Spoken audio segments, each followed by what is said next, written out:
Hare Nama Hare Nama eva kevalam Kalo nasteva nasteva nasteva gatiranyata.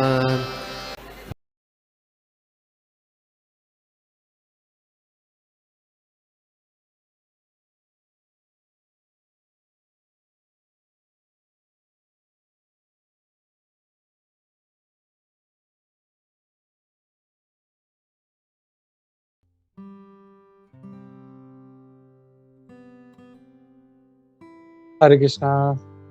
सर्वांचे हार्दिक स्वागत आहे आजच्या या मराठी भगवद्गीता सत्रामध्ये. तर आपण प्रार्थनेने चालू करूया. नमो विष्णुपादाय कृष्णप्रेष्ठाय भूतले श्रीमते भक्ती वेदांत स्वामी नामिने. नमस्ते सारस्वते देवे गौरवाणी प्रचारिणे निर्विशेष शून्यवादी पाश्चात्य देशतारिणे. जय श्री कृष्ण चैतन्य प्रभु नित्यानंदा श्री अद्वैत गदाधर श्रीवासादि गौर भक्त वृंदा. हरे कृष्ण कृष्ण कृष्ण हरे हरे हरे राम राम राम हरे हरे. नाना शास्त्र विचारणे कनिपुन षड्धर्म संस्थापक लोकानां हितकारिण त्रिभुवन मन्यु शरण्य करो श्री राधा कृष्ण पदारविंद भजनानंदे नम पालक वंदे रूप सनातन गुरु श्री जीव गोपालक सर्वस्य चाहं हृदि सन्निविष्टं मत्तः स्मृतिर्ज्ञानम् अपोहनं च वेदैश्च सर्वैरहमेव विद्यावेदान्तो वेदविदुर्विचारः.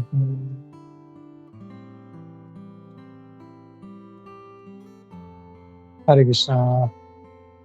माझा आवाज क्लिअर येतोय ना दोघांना? हो प्रभूजी, इकडे येतोय क्लिअर. Okay, thank you. हरे कृष्णा. हो प्रभूजी. ओके ओके ओके, ठीक आहे.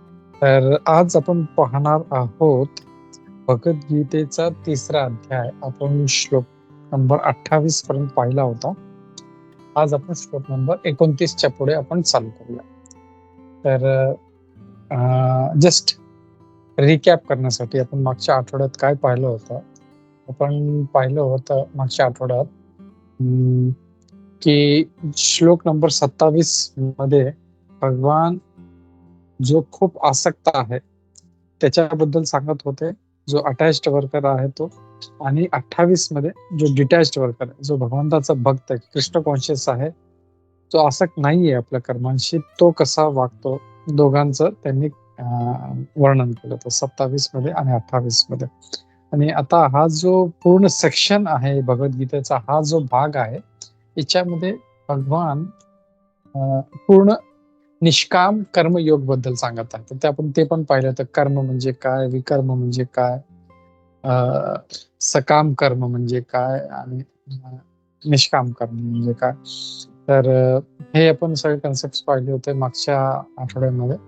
आज आपण पाहणार आहोत श्लोका नंबर 29. आणि या सेक्शन मध्ये आजच्या श्लोक मध्ये भगवान काय सांगत आहे ते आपण पाहूया. मी श्लोक शेअर करतो. मी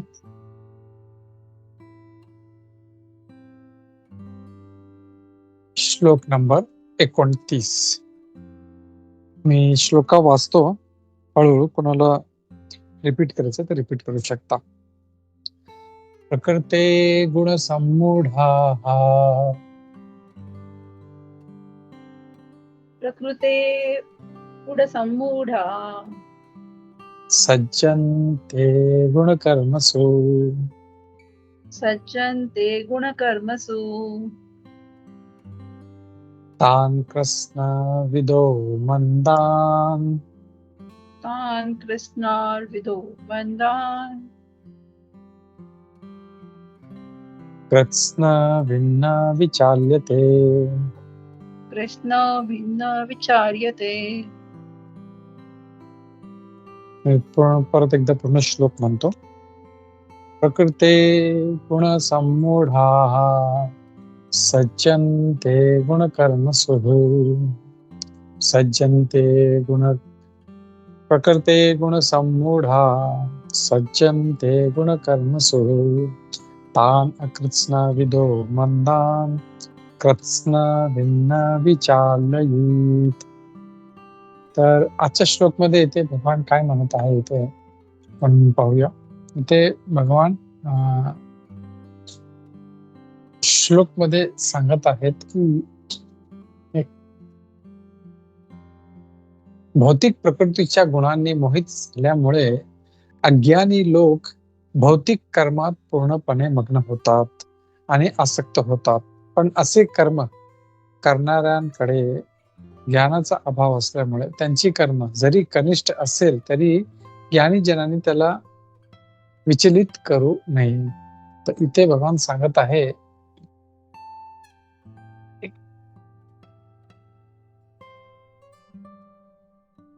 इथे सांगत आहे भगवान आज काय सांगत आहे, प्रकृती गण संमूढा, प्रकृतीचे जे गुण आहेत त्यांनी मोहित होत आणि सज्जनते गुणकर्मसु, आणि तो आपले कर्मात भौतिक कर्मात पूर्णपणे मग्न होऊन तो काम करत असतो. पण असे कर्म करणारा, पण हा जो कर्म करत आहे त्याला ज्ञानाचा अभाव असल्यामुळे तो तसा करत आहे. पण जे ज्ञानीजन आहेत त्यांना विचलित करू नये. त्यांनी जर माहिती आहे की हे बाबा असं नाही केलं पाहिजे, तर तरी त्यांनी त्यांना विचलित करू नये. तो ठीक आहे, करतो, त्याला करू देते. तर ह्याच्या मागे कन्सेप्ट काय आहे ते आपण पुढे पाहूया. तर इथे भगवान असं का सांगत आहे, समजा एक साधारण गोष्ट आहे की कधी कोण व्यक्ती जेव्हा काही समजा चुकीचं काम करत असेल तर आपण लगेच त्याला अरे बाबा असं नको करू, तू हे कर, तुझ्यासाठी हे चांगलं आहे, आणि असं तो त्यांना चांगलं सांगण्याचा प्रयत्न करतो. पण इथे भगवान सांगत आहे तो चुकत आहे, तो मोहित झालेला आहे, मूड आहे, तरी तुम्ही त्याला विचलित करू नका. जो करत आहे तुम्ही त्याला अजून त्याच्यामध्ये त्याला विचलित करू नका. तर असं का सांगत आहे आपण ते पाहूया इथं. तर इथे मी तात्पर्य वाचतोय ते प्रभुपादजी इथे काय सांगत आहे. इथे प्रभुपादजी म्हणतात की अज्ञानी लोक स्थूल भौतिक भावनेशी मिथ्या तदात्म करतात आणि म्हणून भौतिक उपाधींनी पूर्णपणे ग्रासले जातात. तर असं पहिली गोष्ट मनात येईल की बाबा लोक असं वागतात का, तर ते भौतिक उपाधींनी पूर्णपणे ते ग्रासलेले आहेत. तर भौतिक उपाधी म्हणजे काय, आपल्याला पाहिलं होतं की भौतिक उपाधी म्हणजे आपल्या या शरीराशी स्वतःला हे करणे, आयडेंटिफाय करणे. जसा कोणी स्त्री आहे किंवा कोणी पुरुष आहे, तर एक प्रत्येकाला वाटतं की तो स्त्री आहे किंवा पुरुष आहे, पण खरं म्हणजे त्याचं स्वरूप ते नाहीये. आज तो स्त्री आहे, पुढच्या जन्मामध्ये तो पुरुष असू शकतो, देवता असू शकतो, कुठल्या नरक लोकामध्ये तो असुर असू शकतो, पशु पक्षी काही म्हणजे वृक्ष काही असू शकतो. कारण हे जे जीवात्मे आहेत आपल्याला माहिती आहे 84 लाख योनीमध्ये फिरत आहेत. तर आता हे जे त्याचं डेस्टिनेशन आहे त्या शरीरामध्ये स्त्रीचं किंवा पुरुषाचं किंवा कुठल्याही पशु पक्षी वृक्षाचा, ते टेम्पररी आहे. आणि मनुष्य काय होतं, त्याला वाटतं की हे जे माझं जे शरीर भेटलं आहे हे सर्व काय आहे, आणि ह्याच्या पुढे काही नाही, आणि म्हणून तो या शरीरासाठी स्वतः समजतो की मी हे शरीर आहे आणि त्याच्यासाठी सगळं काम करतो, आणि त्या शरीराशी जे संबंधित आहे त्याचे बायको म्हणा, नवरा म्हणा, पोरं म्हणा, त्याचं घर बा जे आहे ते त्यांना तो आपलं समजतो आणि त्यांच्यासाठी तो काहीही कार्य करतो. तर असं हे ग्रासलेले आहेत. तर भगवान इथे काय सांगतात की आपल्याला आपलं जे स्वरूप आहे त्या स्वरूपामध्ये परत स्थापित झालं. म्हणजे स्वरूप काय आहे आपलं, जीवेर स्वरूप आहे कृष्ण नित्य दास, मी भगवान श्री कृष्णाचा नित्य दास आहे. हे जेव्हा समजेल तर मग तो स्त्री असेल, पुरुष असेल, पशु पक्षी काही असेल, तो भगवंताची सेवा करेल. आपण पाहतो बरेचसे ह्याच्यामध्ये पाहिलं की वृंदावनमध्ये असे पण जे वृक्ष आहेत, जेवढे वृक्ष आहेत, जसंच भगवान श्री कृष्ण येतात ते स्वतः ते खाली वागतात, आणि आपलं जे फळ आहे किंवा जी फुलं आहेत ती भगवंतांना अर्पण करतात. तर पशु पक्षी असू दे, मनुष्य असू दे, त्याचं काम आहे भगवंताचं सेवा करणं. तर हे इथे सांगितलं आहे. आपले भौतिक शरीर म्हणजे प्रकृतीचं एक देणगी आहे. तर ही एक एक गिफ्ट आहे भगवंतानी आपल्याला दिली आहे. आता समजा आपल्याला कोणी गिफ्ट दिली आहे, ती आपली ती कशी वापरली पाहिजे? इंटेलिजंटली, बुद्धिमत्तेने वापरली. समजा माझ्या हातात काही एक वस्तू असेल, ते त्याने निष्काळजीपणे वापरला, तर त्याचं ते नुकसान तो करतो तो. तर इथे ही जी बॉडी आहे, आपल्याला जे शरीर भेटलं आहे, ते भगवंतानी भगवंताच्या सेवेसाठी दिले आहे. असं भगवान म्हणतात, ऋषिकेश सेवन भक्ती रुच्यते. ऋषिक जे आहे, जे इंद्रिय आहेत, त्यांनी आपल्याला ऋषिकेशची सेवा करायची आहे, भगवंताची सेवा करायची आहे. पण ती आपण कशासाठी वापरतो इंद्रिय? आपल्या इंद्रियतृप्तीसाठी, मला सुख भोगण्यासाठी. तर ते जे आहे तसं जेव्हा करत जातं, तेव्हा त्याचं पतन होत राहतं आणि तो खाली खाली जात राहतो. मग ते सांगतात आणि शरीर चेतनेमध्ये अत्यंत आसक्त असणाऱ्या मनुष्यास मंद अर्थात आत्मज्ञान असणारा मनुष्य म्हटला आहे. तर इथे भगवान इथे म्हणतात मंदान अकृत्स्न, म्हणजे मंद. आता मंद व्यक्ती म्हणजे साधारणतः आपण लोक म्हणतात ज्यांना बुद्धी कमी आहे, जो काही ज्याला काही लोकाचारची त्याला काही ज्ञान नाही, काही त्याला नीट बोलता येत नाही, त्याला काही समजणार नाही, पण ते भौतिकरित्या. इथे भगवान कृष्ण एक लेवल वरती स्पिरिच्युअल प्लॅटफॉर्मनी त्यांना मंद म्हणतात का? कारण त्याला स्वतःचं स्वरूप काय ते माहित नाही. मी भगवान कृष्णाचा दास आहे, मी माझं काम आहे भगवंताची सेवा करणं. तसं न करता तो स्वतःची सेवा करत आहे, म्हणून इथे तिला भगवान इथे मंद म्हणतात. मंदान अकृत्स्न. तर मग असे जे मंद आहेत, जे आपल्या कार्यात लागले, त्यांना तुम्ही विचलित करू नका, हे इथे भगवान कृष्ण सांगत. ज्या भूमीत त्यांना शरीर प्राप्त होतो, त्या भूमीलाच ते पूजनीय मानतात. तसेच धार्मिक कर्मकांडीय विधीनाच सर्व काही मानतात. तर आज जो व्यक्ती ज्या भूमीवर जन्मला आहे, जसं समजा कोणी भारतात आहे, त्याला वाटतं की भारत भूमी माझी माता आहे, तिच्यासाठी प्राण दिले पाहिजे. तोच व्यक्ती उद्या चायनामध्ये त्याचा जन्म झाला, वी डोंट नो, त्याच्या कर्माप्रमाणे चायनामध्ये किंवा पाकिस्तानमध्ये किंवा सौदी अरेबिया, वी डोंट, तर त्याला तो आपला पूजनीय मानेल आणि तो भारताविरुद्ध तो कट करेल. तो आज तो भारतात आहे, मी या शरीर जो आहे त्याला सर्व काही समजलं आहे आणि माझा जन्म इथे झालाच आहे, म्हणून माझ्यासाठी सर्व पूजनीय. पण तसं नाही. एक भागवतमचा एक खूप चांगला श्लोक आहे, मी तो शेअर करतो इथे. त्यामध्ये इथे भगवान काय म्हणतात इथे, माझी एक मिनिट शेअर करतो.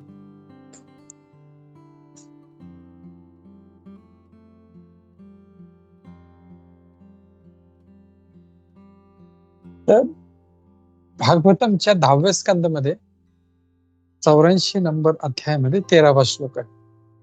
खूप खूप खूप इम्पॉर्टंट आणि खूप फेमस श्लोक आहे. यस्यात्मबुद्धी कुणपे त्रिधातुके स्वरी कलत्रादिषु ब्रह्म इजदिहि यत्तीर्थ बुद्धी सलिले न करहि चेत जनेषु अभग्नेषु स एव गोखरः. तर भगवान भागवतम आपलं शास्त्र काय म्हणतात की इंग्लिश मध्ये मी वाचतो, one who identifies his self has inert body composed of mucus, bile and air.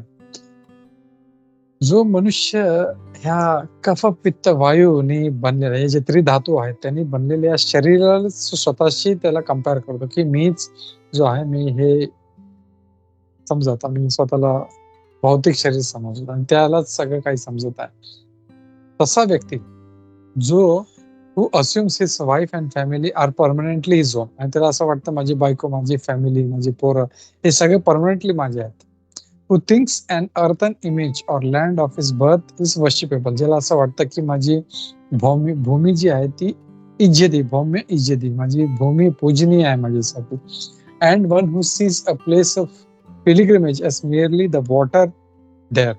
तर असे पण लोक जे तीर्थाला जातात, म्हणजे पाहता भारतामध्ये बरेचसे लोक तीर्थयात्रेसाठी जातात, पण तीर्थाला जाण्याचा खरा उद्देश काय आहे? लोक पिकनिक म्हणून जातात. मी ऐकलं काही लोक हनीमून साठी तिकडे जातात. दिस इज रिअली फुलिश. काही लोक तिकडे फक्त तिकडे काही पवित्र नदी आहे त्याच्यात आंघोळ करायला जातात आणि परत येतात.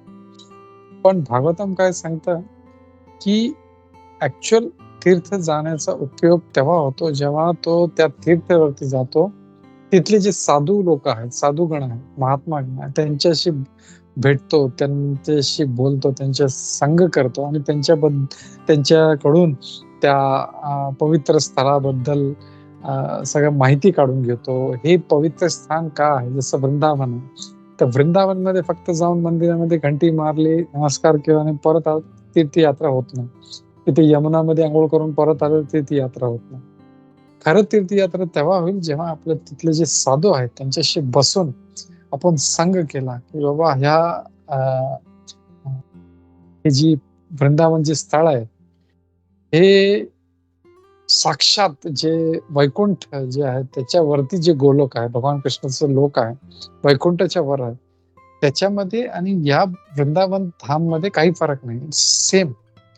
तर अशा जागेवरती जाऊन जर तुम्ही भगवंताबद्दल विचारलं नाही, फक्त आला, परत आंघोळ केली आणि परत आला, तर भागवतम काय म्हणतं की असली लोक, such persons are no better than a cow or N as. गो म्हणजे गाई आणि खरं म्हणजे गाढव.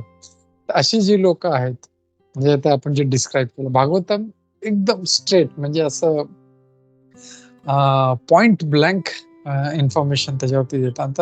We have to read that. त्याला आपण चांगलं अध्ययन केलं पाहिजे आणि वी हॅव टू अंडरस्टँड की मला आता काय केलं पाहिजे. तर भागवत म्हणतं की हे असं आपल्याला जे आपलं तीर्थ आहे, तीर्थवर जाण्याचा उद्देश काय आहे, जे माझी भूमी आहे त्याचं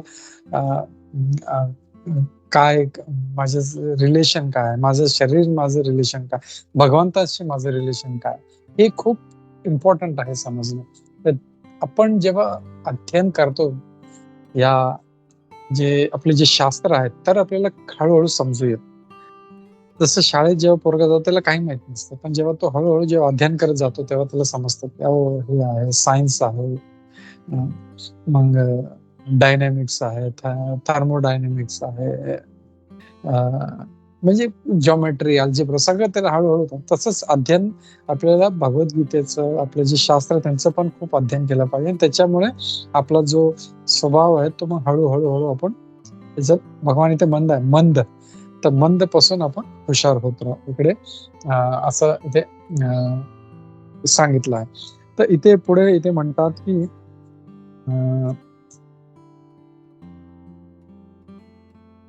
कारण आध्यात्मिक साक्षात्कार म्हणजे एक कल्पनाच आहे असे त्यांना वाटते आणि त्यामुळे त्यांना आत्मसाक्षात्कार प्राप्तीमध्ये मुळेच स्वारस्य नसतं. तर इथे जे असे लोक आहेत, स एव गोखर, जे अशी लोक आहेत त्यांना आध्यात्मिक आणि आत्मसाक्षात्कार प्राप्तीसाठी त्यांना अजिबात त्यांना स्वारस्य नाही, they are not at all interested. आता जर आपण सांगितलं भागवतम आहे, भगवद्गीता आहे, तर how many will be interested, किती लोकांचं जे आहे त्या संग करण्यामध्ये त्यांचा इंटरेस्ट आहे. तर हे असं का होतं, त्यांना स्वारस्य का नाही, कारण they are identifying with the body. स्वतःला ते शरीर समजत आहे आणि त्यांना वाटतं की ओ आता माझ्यासाठी हे काम जरूर, मला आता ह्याची गरज नाही, मी आता जेव्हा म्हातारा झालो की मी हे करेन, आता मला पैसे कमवले पाहिजे.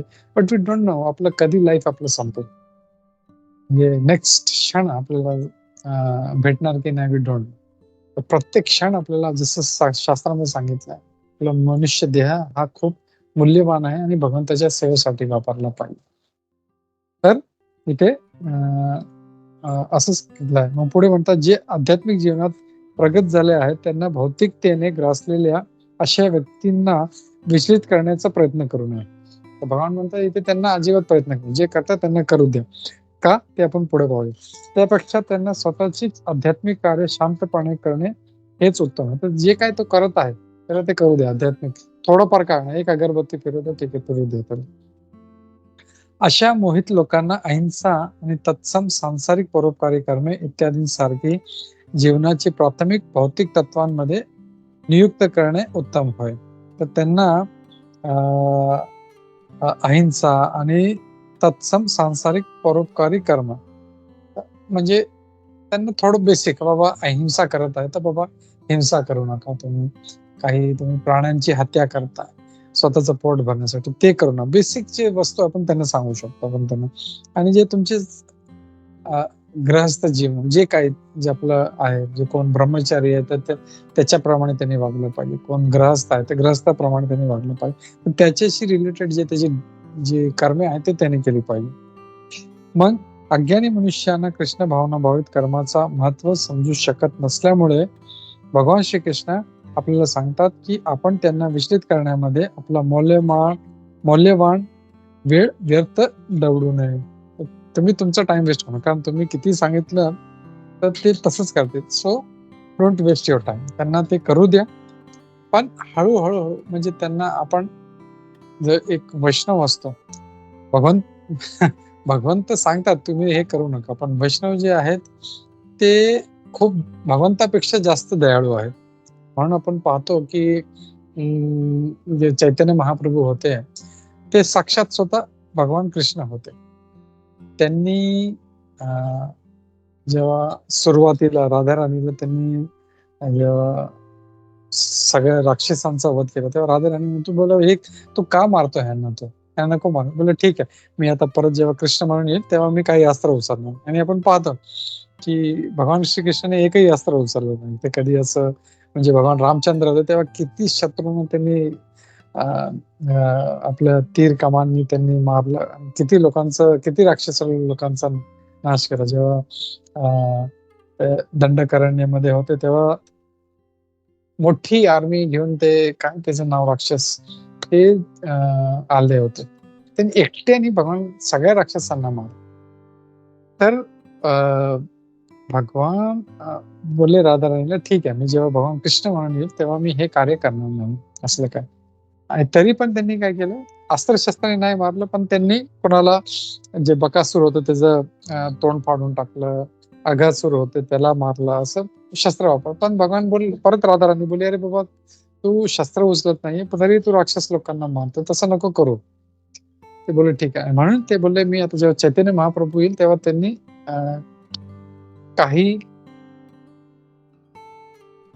कुठल्याही राक्षस लोकांना त्यांनी मारलं नाही. पण जेव्हा जगाई आणि मदाई हे दोन खूप पापी व्यक्ती होते, त्यांनी जेव्हा नित्यानंद प्रभू जे त्यांचे पार्षद होते, त्यांचे मित्र होते, त्यांच्यावरती जेव्हा हमला केला तेव्हा त्यांना खूप राग आला. आणि ते लगेच त्यांनी काय केलं, तेव्हा त्यांना समजलं, कोणीतरी सांगितलं महाप्रभू नित्यानंद प्रभूला त्यांचं डोकं फोडलं जगाईनं. तर एवढा राग आला, त्यांनी कधी कोणा राक्षस म्हणजे असे असुरी लोक होते त्यांना मारलं नाही. पण जेव्हा ते समजलं ते धावत आले तिकडे, ते लगेच त्यांनी सुदर्शन चक्र काढलं आपलं आणि ते त्यांचा नाश करणारच होतं. पण नित्यानंद प्रभू एक जे वैष्णव गुण काय आहे ते आपलं शिकव, ते लगेच चैतन्य महाप्रभूचे पाय पकडले, बोले नका, त्यांना नका मारू. पण त्यांना जेव्हा कृष्णाने, नित्यानंद प्रभू म्हणजे बलरामच आहेत साक्षात. बोल आपण जेव्हा कृष्ण बलराम होतो, आपण त्याने बरेचसे राक्षस लोकांना मारलं. आपण आता ह्या असुरी लोकांना मारू शकत नाही, पण आपण त्यांचा उद्धार करायला. जर कलियुगात आपल्याला राक्षस मारावे लागले तर सगळं पृथ्वीत साफ होऊन जाईल, कारण सगळेच असुरी लोक आहेत. आपण हे आता काम करू शकत, म्हणून आपण त्यांच्यावरती दया केली पाहिजे. आणि मग तेव्हा चैतन्य महाप्रभूंनी त्यांना सोडून दिला. आणि वैष्णवचा हा जो गुण आहे ते किती कृपाळू असतात. ते असुरी लोकांना पण ते कसं हळूहळू भगवंताकडे आपण घेऊन जाऊ शकतो हे त्यांनी आपल्याला शिकवतात. तर इथे जे प्रभुपादजी पण हे सांगतात की वैष्णव हे खूप प्रेमळ असतात, दयाळू असतात. आणि म्हणून ते जे असे जे मंद लोक आहेत, ज्यांना भगवंताबद्दल एवढं त्यांना स्वारस्य नाही, त्यांना पण असं भगवंताकडे जाण्याचा मार्ग त्यांना दाखवत असतात, हे इथे सांगितलं. इथे पुढे सांगतात की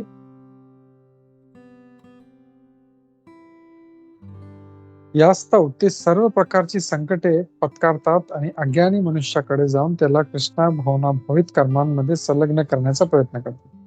तर सर्व प्रकारचे संकटे पाहाव ते आपल्या पत्कारतात. काही कोणाचं तरी माईक ऑन आहे का? आय थिंक प्रतिभा माताजी. माईक, हा माईक. ठीक. तर इथे संकटे पत्करतात. आपण पाहतो की आपल्या भागवतांमध्ये, भगवद्गीतामध्ये असे कितीतरी उदाहरण आहेत ज्यांनी संकटे पत्कारली आणि भक्तांना, जे असुरी लोक, त्यांचा उद्धार केला. जसं मृगारी होता, वाल्मिकी होत, असे कितीतरी लोकांचा उद्धार केला. प्रभुपादजी बरेच वेळेस जे जीसस क्राइस्ट, त्यांचा पण उदाहरण दिलं. ते पण वैष्णव होते. बोले त्यांनी लोकांचे जे पाप होते ते बोलले की ते मला देऊन टाक, मी सगळं सहन करतो, पण या सगळ्यांचा उद्धार करा. तर वैष्णवांचा गुण हा असतो की मी त्यांचे सगळे जे पाप कर्म आहे ते मी भोगतो, पण ह्यांचा उद्धार झाला पाहिजे.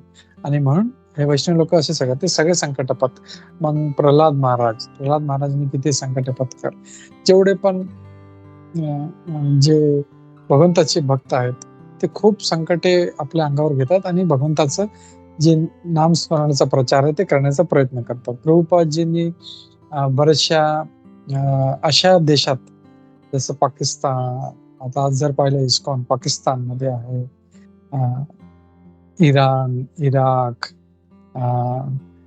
इजिप्त आणि इतके म्हणजे जे भयानक, रशिया, अशा देशामध्ये आहे जिथे लोक आज भगवंताचे भक्त आहेत. ते का? कारण भक्त लोक आपलं संकट आपल्या अंगावरती घेऊन ते त्यांचा उद्धार करण्यासाठी ते प्रचार करत आहे. तर हा वैष्णवाचा गुण आहे. तर जरी भगवान सांगत आहे की तुम्ही हे असे कार्य करू नका, त्यांना विचलित करू नका, तरी भगवंताचे भक्त भगवंतापर्यंत बोलते ना, भगवान तर दयाळू आहेत, पण एका लिमिटमध्ये. ते सांगतात बाबा ठीक आहे, त्याला नाही यायचं म्हणजे ठीक आहे, नका येऊ, तुम्ही त्याला डिस्टर्ब करू नका. पण भगवान म्हणतात नाही, तुम्ही जे भगवंताचे भक्त आहेत ते त्यांना अजून प्रचार करतात आणि त्यांना ते भगवंताकडे आणण्याचा प्रयत्न करतात, त्यांना काय ते सांगत नाही. तर ह्या श्लोकमध्ये हे सांगत आहे. आणि पटकन आपण दुसरा श्लोक पण घेऊ. आपण दुसऱ्या श्लोक मध्ये भगवान काय सांगत आहे मी शेअर करतो.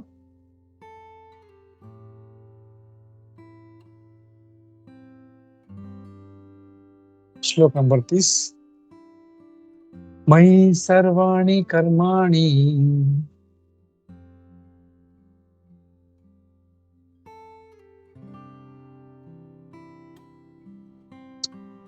मयि सर्वाणि कर्माणि संन्यस्य अध्यात्मचेतसा. येस माताजी. मयि सर्वाणि कर्माणि संन्यस्याध्यात्मचेतसा निराशी निर्ममो भूत्वा निराशी निर्ममो भूत्वा युद्धस्य विगतज्वर युध्यस्व विगतज्वरः युद्धस्य विगतज्वर ज्वरः. विगतज्वरः. पूर्ण श्लोक एकदा म्हणतो. मयि सर्वाणि कर्माणि संन्यस्याध्यात्मचेतसा निराशी निर्ममो भूत्वा युद्धस्य विगतज्वरः. तर या श्लोक मध्ये भगवान काय सांगत आहे, म्हणून हे अर्जुन, माझ्या पूर्ण ज्ञानाने युक्त होऊन मला तुझी सर्व कर्मे समर्पित करून लाभेच्छा न ठेवता, स्वामित्वाचा दावा न करता आणि आलस्य रहित होऊन युद्ध कर.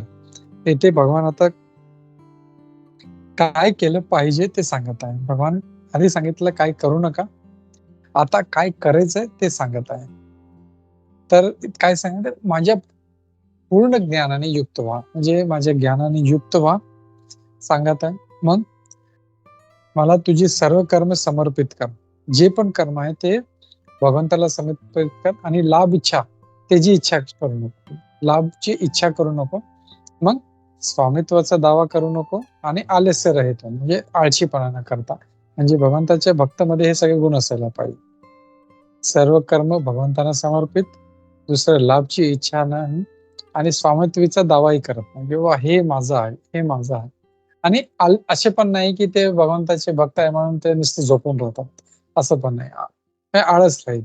सकाळी 3 वाजता, 3:30 वाजता, 4 वाजता उठून ते मंगल आरतीला जातात. भगवंताचे जे नामस्मरण आहे ते करतात. 16 माळाचा जो आपला हरे कृष्ण महामंत्राचा जप आहे, हरे कृष्णा कृष्ण कृष्ण हरे हरे, हरे राम राम राम हरे. हा जो मंत्र आहे महामंत्र, त्याचा जप करतात सकाळी उठून. आणि जेव्हा बघतो तेव्हा ते ऍक्टिव्ह असतात ते, आणि ऍक्टिव्ह असून ते हे आपलं सगळे कर्म करत असतात. तर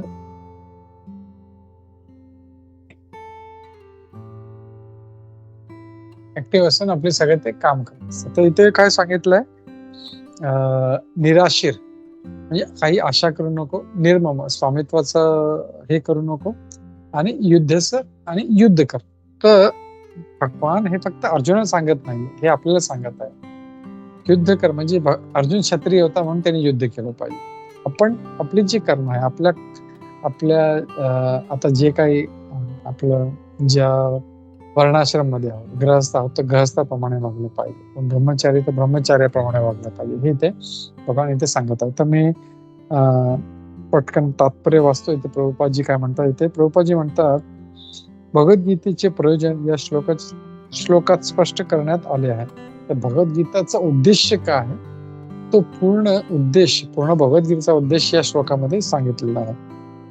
भगवंतांनी भगवद्गीतेमध्ये जो त्याचं जे प्रभुपादजी बरेच वेळेस म्हणतात, त्याचं कंक्लुजन, पूर्ण भगवद्गीतेचं कंक्लुजन काय आहे, 18व्या अध्यायाचा शेवटचा श्लोक, ऑलमोस्ट 66 नंबर, सर्व धर्मान परित्यज्य मामेकं शरणं व्रज अहं त्वं सर्व पापेभ्यो मोक्षयिष्यामि मा शुचः. हे काय म्हणतात, सर्व धर्मांचा त्याग करून तुम्ही माझ्या शरणमध्ये या. सर्व धर्मान परित्यज्य माम एकम, आणि असं नाही ते दुसऱ्यांकडे बोलतात, माम एकम माझ्या एकाच्या शरणमध्ये तुम्ही या. तर हे कंक्लुजन आहे. आणि हेच इथे भगवान इथं या श्लोकामध्ये सांगत आहे की निराशीर, निर्ममो आणि विगतज्वरा, हे 3 क्वालिटीज आपल्याला डेव्हलप केली पाहिजे. तर मनुष्याने पूर्णपणे कृष्ण भावना भावितून जणू काही सैनिकी शिस्तीला अनुसरूनच स्वकर्तव्याचे पालन केले पाहिजे. म्हणजे इथे हे सांगतात की हे सगळं केलं पाहिजे, पण कसं मिलिटरी डिसिप्लिन सारखं. म्हणजे असं नाही एक दिवस केलं, दुसऱ्या दिवशी एक दिवस 16 माळा केले, दुसऱ्या दिवशी 8 केले, परत 1 केले, मग परत 32 केले, असं नाही. फिक्स्ड म्हणजे डिसिप्लिन. म्हणजे आता जर मिलिटरी डिसिप्लिन पाहिलं तर ते जर फॉर एक्झाम्पल समजा ते 5:30 वाजता उठायचं, तर त्यांचं 5:30 म्हणजे 5:30च होईल, म्हणजे 5:35 होणार. म्हणजे इतके डिसिप्लिन असतात त्यांचं बोलणं, चालणं, राहणं, वागणं, एव्हरीथिंग. त्यांचं प्रत्येक ऍक्शन म्हणजे डिसिप्लिन असतात. म्हणजे डिसिप्लिन मध्ये राहून भक्ती पण करायची असेल तर आपल्याला आळशी राहून होणार नाही. आपण कधी मिलिटरी वाल्यांना आळशी पाहिजे, दे आर ऑलवेज अलर्ट, म्हणजे एकदम असे थाट अँड ऑलवेज इन एकदम ऍक्शन. तर तसे असतात. तर भक्ती पण असं नाही की भगवंताचा भक्त म्हणून आळशी आहे, नाही. फुल मिलिटरी डिसिप्लिन मध्ये त्याने भगवंताची भक्ती केली पाहिजे. अशा प्रकारच्या आदेशाने गोष्टी थोड्या कठीण होऊ शकतात. तरीही मनुष्याने श्रीकृष्णावर पूर्णपणे विसंबून कर्तव्य पालन केले पाहिजे. तर कोणाला असं वाटेल, आता समजा जो सकाळी 7 वाजता उठत आहे त्याच्यासाठी 3 वाजता उठणे किंवा 4 वाजता उठणे ही खूप मोठी गोष्ट आहे. पण भगवंतावर विश्वास ठेवून हळूहळू आपल्याला त्यांनी ते केलं पाहिजे. 7 ठीक आहे, 7 वाजता हो, 3 वाजता नाही जमत, तुम्ही ऍटलीस्ट 6 वाजता उठा आणि थोडं काहीतरी भगवंतासाठी, भगवंताचं पूजा पाठ करणं, भागवतम वाचणे, आणि जे आपले जे हरे कृष्ण महामंत्राचा जप आहे ते करणं, हे सगळं आपल्याला व्यवस्थित हळूहळू केली पाहिजे. भगवंताच्या इच्छेने अधीन होणे ही जीवाची शाश्वत वैधानिक स्थिती आहे, आणि भगवंताच्या इच्छाने चालणं हेच शाश्वत विधी आहे. म्हणून जणू काही अर्जुनाचे सेनापतीचे असल्याप्रमाणे, अर्जुनाचा सेनापतीच असल्याप्रमाणे भगवान श्रीकृष्णाने त्याला युद्ध करण्याचा आदेश देतात. जसा हा म्हणजे अर्जुन आहे, जो सेनापती आहे, तर तू हे केलंच पाहिजे, युद्ध कर. आता अर्जुनाची परिस्थिती काय होती, तो एक क्षत्रिय आहे, तिकडे तो युद्धभूमीवर कन्फ्युज झाला. तर भगवान सांगतात तू हे सगळे क्वालिटीजने तू हे युद्ध कर. मग पुढे सांगतात भगवान सदिच्छे प्रीत्यर्थ मनुष्याने सर्वस्वाचा त्याग केला पाहिजे आणि त्याच वेळी स्वामित्वाचा अधिकार न सांगता आपल्या नियत कर्मांचे पालन केले पाहिजे. तर त्यांनी आपलं सर्वस्वाचा त्याग. आता सर्वस्वाचा त्याग म्हणजे काय? कोणाला वाटेल की जे काय आहे माझं घर, गाडी, बंगला सगळं सोडून सर्व त्याग. नाही, तसं नाही. सर्वस्वाचा त्याग करणे म्हणजे जे काही आहे, म्हणजे एक आहे वैराग्य, फल्गू वैराग्य. म्हणजे आपण मागच्या वेळेस पाहिलं मिथ्याचारी आपण पाहिलं. त्याचं डेफिनेशन काय होतं की त्याने सगळा त्याग केलाय, पण त्याचा विचार प्रत्येक क्षणी तो त्याचा विचार करतो. त्यांनी सगळं सोडून दिलं, पण विचार सारखा त्याचा करतो. तो मिथ्याचारी. तर मिथ्याचारी नाही, ते आहे फल्गू वैराग्य. तर युक्त वैराग्य म्हणजे आपल्याकडे जे काय आहे ती गोष्ट भगवंताच्या सेवेसाठी वापरली पाहिजे. जसं श्रील प्रभुपाद जी आहेत, त्यांचे जे गुरु होते श्रील भक्ती सिद्धांत सरस्वती ठाकूर महाराज, ते खूप मोठे संन्यासी होते आणि खूप स्ट्रिक्ट आणि खूप कडक होते. पण ते जे प्रचारला जायचे तेव्हा ते मोठा रॉल्स रॉयस घेऊन जायचे. तर सगळे एकदम शॉक व्हायचे, म्हणजे एवढा मोठा संन्यासी आणि रॉल्स रॉयस मध्ये फिरतोय. त्यांनी विचारलं तुम्ही संन्यासी आहात, तुम्ही रॉल्स रॉयस का वापरता? बोलतो मी हे भगवंताच्या सेवेसाठी मी काहीही वापरेन.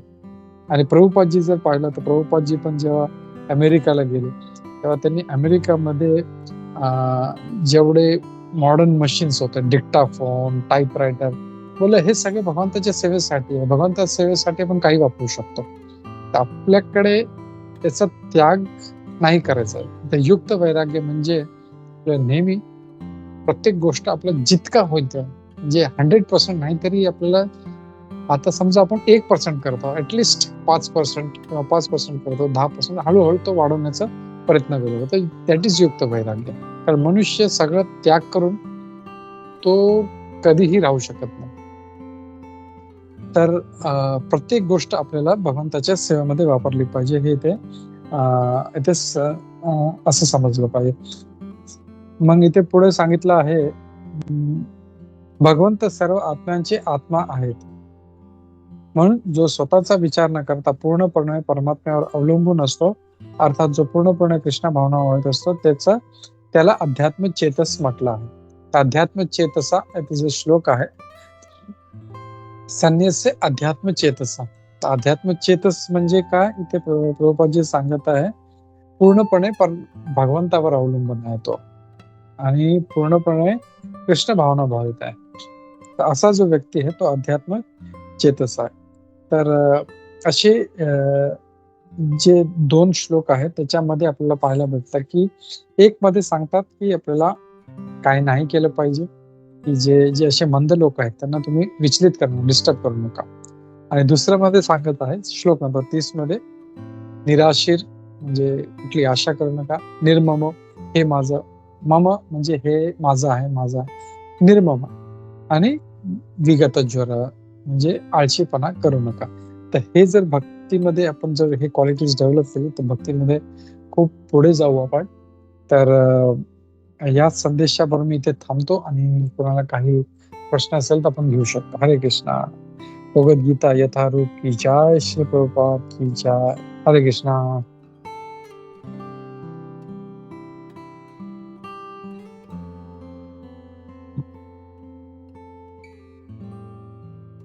हरे कृष्णा प्रभूजी. हरे कृष्णा. म्हणजे खूप छान वर्सेस होते आजचे, नेहमीप्रमाणेच, आणि तुम्ही ते एक्सप्लेनही खूप छान केलेत. थँक्यू. आणि भागवतमचा श्लोक घेऊन त्याला जो तुम्ही आधार दिलात तो एकदमच मस्त होता. समजायला सोपं झालं त्याच्यामुळे. हरे कृष्ण. थँक्यू. हरे कृष्ण. कारण तो पण जो श्लोक आहे भागवतमचा तो खूप महत्वाचा आहे. कारण लोक काय केलं पाहिजे हे त्यांना अजून पूर्ण ज्ञान नाही, ते डिस्टर्ब असतात आणि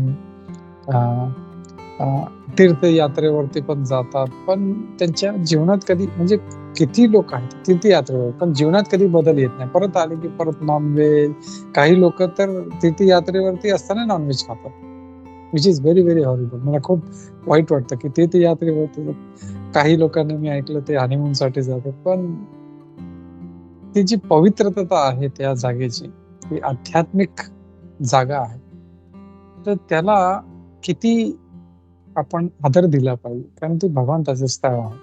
तर तिथे आपण त्याला किती आदर दिला पाहिजे आणि किती एक डिसिप्लिन मध्ये राहिलं पाहिजे, हे लोक समजत नाही. म्हणून इथे भागवतम सांगतात की कसं हे लोक गो खरहा जे कसे गाढवासारखं. तर खूप एक हिटिंग, म्हणजे एक मला वाटतं हा हॅमरिंग एक श्लोक आहे जो डायरेक्ट आपल्यावरती प्रहार करतो. त्यातून आपलं शिकलं पाहिजे. हरे कृष्ण. थँक्यू. हो प्रभूजी, अगदी बरोबर आहे ते. आणि कित्येक लोक असं करताना दिसतात बरं. ऋषिकेश, हरिद्वार त्या जागी तर ती थंड हवेचं ठिकाण असल्यामुळे. हा हा, नाही तुम्हाला नाही मत. प्रतिभा मत. एक मिनिट इथे बोलण्याचं एक मिनिट. नाही नाही प्रभूजी, एवढंच सॉरी, तुम्ही घ्या त्यांचं. म्हणजे माझं असं म्हणणं आहे की ऋषिकेश, हरिद्वार एवढी म्हणजे आध्यात्मिक त्या सगळ्या स्थळी आहेत, तीर्थस्थान आहेत, पण थंड हवेच्या ठिकाणाप्रमाणे तिकडे वॉटर राफ्टिंग असं पिकनिक साठी वगैरे तिकडे येस जास्त. Yes yes, correct correct. तर हा एक मूर्खपणा आहे तो. आध्यात्मिक स्थळावर आपण जेव्हा जातो तेव्हा आपल्याला खूप खूप म्हणजे एक कॉन्शियसनेस वेगळं ठेवलं पाहिजे. तर येस, प्रतिभा माताजी, हरे कृष्ण. ते ह्याच्यावरती आहेत ना, वेगळ्या प्लॅटफॉर्मवरती आहेत, म्हणून तुम्हाला ते ऐकू येणार नाही. तुम्हाला इकडे जर आला टीम्स वरती आलं तर तुम्हाला ऐकू. Yes yes yes yes.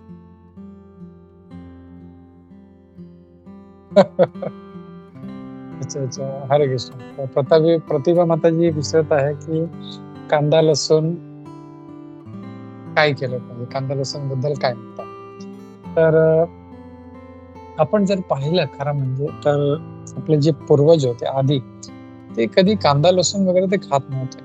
हे खूप लेटर ऑन, म्हणजे फार नंतर जे आहे आपल्या भोजनामध्ये हे ऍड केलेलं आहे. आणि ते का खात नाही त्याचं पण कारण आहे. एक आध्यात्मिक कारण आहे की ते म्हणजे 2-3 कथा आहेत, त्याचे 2-3 व्हेरिएशन्स आहेत की जेव्हा एक गायीचा वध केला होता, त्या गायीच्या हाडातून कांदा आला होता आणि ते रक्तातून लसूण आलं होतं, असं काहीतरी आहे ते, का वाईस वर्सा, नॉट शुअर. पण जेवढं मला आठवतं रक्तातून लसूण आलं होतं आणि हाडातून कांदा, म्हणून ते आपण अवॉइड करतो. एक रिझन हे आहे आध्यात्मिक.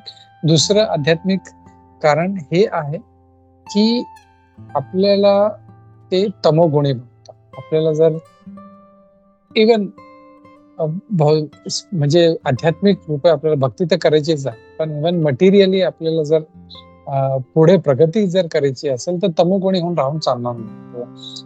जसं आता मी रिसेंटली एक व्हिडिओ पाहिला होता, खूप फेमस एक शो करणार आहे, तो पण इव्हन बोलतो की don't sleep for 8 hours, that is 1/3 of your life. म्हणजे 8 तास झोपणे म्हणजे तुम्ही 30-35% तुम्ही आपल्या जीवनाचं झोपेत घालवता. Rich man people don't sleep. जे पाहिलं तुम्ही, खरंच जर पाहिलं, जेवण ज्यांना भौतिक रूपे प्रगती करायची असतात, ते म्हणजे मल्टीमिलियनर्स आहे, ते एवढा 8 तास झोपत नाही. याचा अर्थ काय आहे की जीवनामध्ये तमोगुणी राहून चालत नाही. आणि हे जे पदार्थ आहेत, कांदा म्हणा, लसूण म्हणा, किंवा जे दुसरे जे आमिष आहे, नॉनव्हेज आहे, ते आपल्याला तमोगुणी बनवतो आणि भक्तीमध्ये कधी पुढे जाऊ देणार नाही आपल्याला. म्हणून आपल्याला ह्यांच्यापासून लांब राहिलं पाहिजे. एक तर आहे नॉनव्हेज आहे, नॉनव्हेजनी तर पाप लागतं, ते तर बिलकुल अवॉइडच केलं पाहिजे. यात असं काही नाहीये की खाल्लं तर पाप लागेल, पण ते भक्तीमध्ये पुढे जाऊ शकणार नाही. मग जीवनाचा उद्देश काय? फक्त आपण खाल्लं पिलं म्हणजे आलो गेलो झोपलो झालं संपलं जीवन, तसं नाही. जीवनाचा उद्देश आहे भक्ती करणे. आणि तमोगुणी राहून शास्त्रही समजणार नाही. आता जसं तमोगुणी लोकांना पण किती शास्त्राबद्दल सांगितलं ते त्याच्या डोक्यात जाणार नाही. तर त्याच्यासाठी भक्ती करण्यासाठी त्याला सत्वगुणी व्हावं लागेल. आणि जेव्हा मनुष्य सत्वगुणी येईल तेव्हा त्याला जी आध्यात्मिक जी बुद्धी भेटेल, त्याच्यामुळे त्याला शास्त्र समजतं. बाबा ह्याचा अर्थ काय, वाचलं की हे याचा अर्थ काय, ह्याचा अर्थ काय, आणि मग तो भक्तीकडेही पुढे प्रगती करू शकतो. म्हणून असे जे पदार्थ आहेत, जे तमोगुणी पदार्थ, त्यांच्यापासून आपल्याला लांब राहायला पाहिजे. हरे कृष्ण.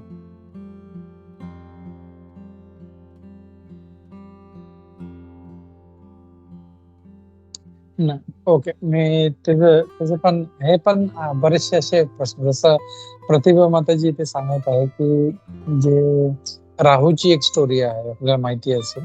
तेव्हा अमृत मंथन झालं तेव्हा जेव्हा त्याची मोहिनीने मान उडवली, म्हणजे अमृत थोडासा तोंडात म्हणजे जस्ट पडलं होतं, तर एक जे माताजी म्हणत आहे की त्याच्यामुळे त्याचं जे रक्त पडलं त्यातून कांदा लसूण आहे. तर एक जो मोठा जो एक मिसकन्सेप्शन आहे की ते अमृत त्या लसणात गेलं नाहीये, कारण ते त्याच्या तोंडावरती होतं आणि तेव्हा याची मान उडवली त्याची, तर ते खाली उतरलेलं नव्हतं. ठीक आहे. तर त्याच्यामध्ये असं काही म्हणजे अमृत आहे हे जे मिसकन्सेप्शन आहे, जे कांदा आणि लसूण साठी ज्याचा प्रचार करण्यासाठी सांगतात त्यात अमृत आहे, तसं नाही. ते फक्त त्याच्या तोंडावरती होतं राहूच्या, आणि तेवढ्यात मान उडवली. तर त्याच्यामुळे जे रक्त आहे ते रक्तामध्ये हे कांदा आणि लसूण आलेलं आहे, आणि ते तमोगुणी आहे. पण त्यात असं काही म्हणजे हा औषधी गुण आहे आपण म्हणू शकतो. आयुर्वेदामध्ये त्याचं औषध हे जे गुण आहेत कांदा आणि लसूण दोघांमध्ये आहे. पण मला एक सांगा, समजा मी आजारी झालो, मला पॅनाडॉल खायचं असेल, तर मी काय पॅनाडॉलची भाजी बनवून मी खाईन का?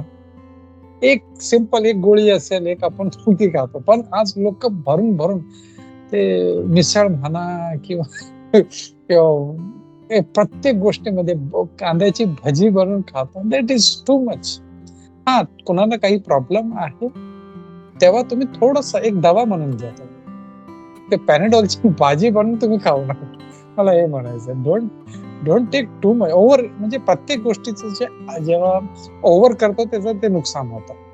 आता आज कोणी पॅनाडॉल जरी म्हणजे जेव्हा डॉक्टरनी त्याला दिवसातून एक गोळी खायला सांगितलं, जर तो 4 खाईल त्याचं नुकसान होणार. It is going to have a bad effect. तर दवा म्हणून पण सर्वांना खायची गरज नाहीये.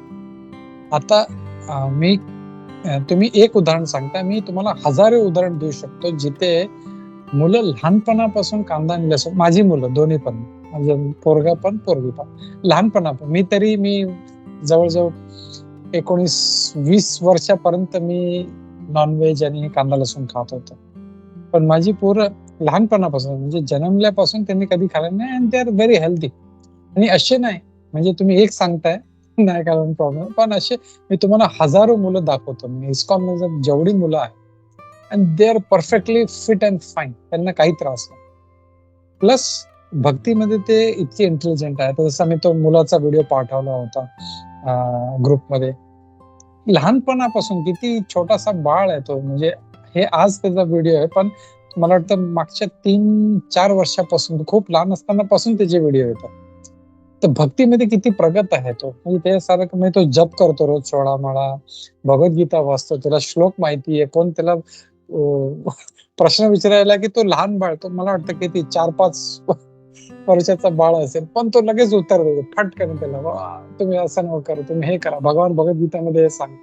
So isn't it amazing. तर कन्क्लुजन मध्ये किंवा निष्कर्ष मध्ये आपण हे सांगू शकतो की ठीक आहे, कोणाला काही आजार आहे, take but take it as a medicine. थोडस एक लसूण म्हणजे थोडस एक थेंब काहीतरी जे घ्यायचं असेल किंवा कानात टाकायचं असेल, दॅट इज ओके. पण त्याचं भाजी बनवून खाणे, त्याला भरून भरून खाणे, दॅट इज रॉंग. काही औषधी गुणामुळे घेता तुम्ही थोडंसं घ्या, पण दॅट टू अगर तुम्हाला काही प्रॉब्लेम आहेत तर. आणि मी सांगतो, इस्कॉन मध्ये तुम्ही कुठल्याही इस्कॉन मंदिरामध्ये जा, कधी त्याच्यात कांदा लसूण असतो. It is so tasty. काही लोक म्हणतात टेस्ट येते त्याच्यामुळे कांदा लसूण. पण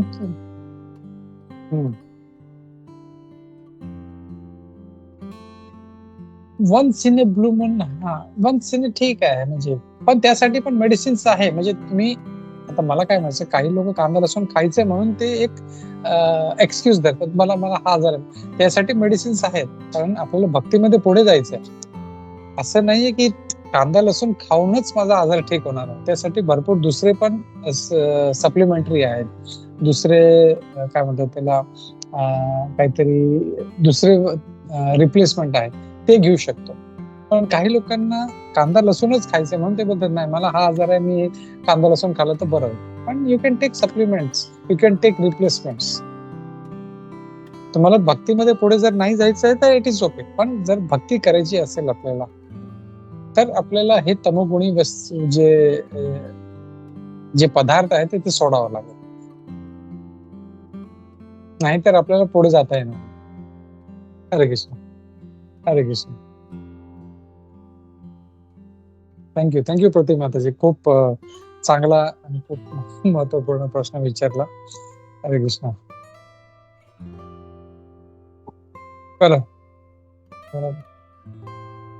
बरोबर मी सांग.